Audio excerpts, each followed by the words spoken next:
সারা দেশে ছাত্র নাগরিকের শান্তিপূর্ণ আন্দোলনে হামলা করে খুনের প্রতিবাদ ও ৯ দফা দাবিতে শনিবার বিক্ষোভ মিছিল কর্মসূচি পালন করেছে বৈষম্যবিরোধী ছাত্র আন্দোলন।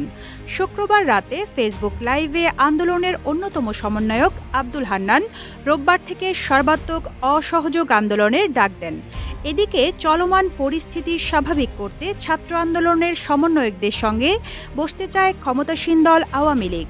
এরপরই সমন্বয়কদের সঙ্গে সংলাপের আগ্রহ প্রকাশ করেছেন প্রধানমন্ত্রী শেখ হাসিনা। তবে সরকারের সঙ্গে আলোচনায় বসতে নারাজ আন্দোলনকারী শিক্ষার্থীরা।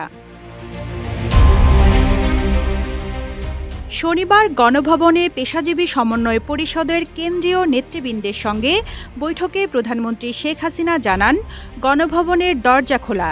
কোটা আন্দোলনকারীদের সঙ্গে তিনি বসতে চান, তাদের কথা শুনতে চান। দেশে আর কোনো সংঘাত চান না জানিয়েছেন সরকার প্রধান। এ সময় আন্দোলনের মধ্যে যেসব ছাত্র গ্রেপ্তার হয়েছে তাদেরকে মুক্তি দেওয়ার নির্দেশ দেওয়া হয়েছে জানিয়ে তিনি বলেন, প্রতিটি হত্যাকাণ্ডের বিচার করা হবে। যমুনা রেফ্রিজারেটর, খাবার ফ্রেশ তো লাইফ জম্পেশ। এর আগে শুক্রবার রাতে গণভবনে এক জরুরি বৈঠক ডেকে চলমান কোটা সংস্কার আন্দোলনের সমন্বয়কদের সঙ্গে বসতে দলীয় ৩ নেতাকে দায়িত্ব দেন প্রধানমন্ত্রী। এ লক্ষ্যে অ্যাডভোকেট জাহাঙ্গীর কবির নানক, মাহবুবুল আলম হানিফ ও আফম বাহাউদ্দিন নাসিমকে দায়িত্ব দিয়েছেন তিনি।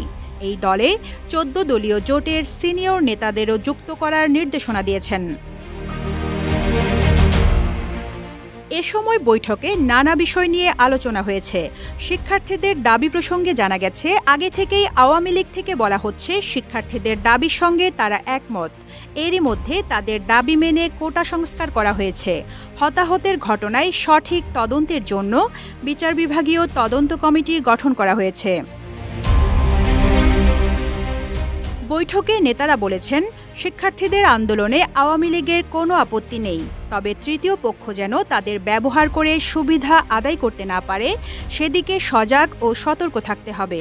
ধৈর্য ধরে পরিস্থিতি পর্যবেক্ষণ ও মোকাবিলার জন্য নির্দেশনা দিয়েছেন দলীয় সভাপতি। শিক্ষার্থীদের ওপর কেউ যেন কোনো অন্যায় আচরণ না করে সে নির্দেশনাও দিয়েছেন। এদিকে বৈষম্যবিরোধী ছাত্র আন্দোলনের অন্যতম সমন্বয়ক নাহিদ ইসলাম বলেছেন, সরকারের সঙ্গে আলোচনায় বসার কোনো পরিকল্পনা নেই তাদের।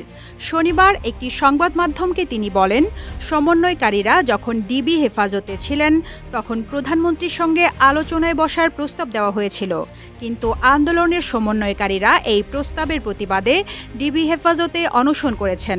পরে বৃহস্পতিবার বিকেলে ছেড়ে দেওয়া হয় গোয়েন্দা পুলিশের হেফাজতে থাকা বৈষম্যবিরোধী ছাত্র আন্দোলনের অন্যতম সমন্বয়ক নাহিদ ইসলাম সহ ৬ সমন্বয়ককে।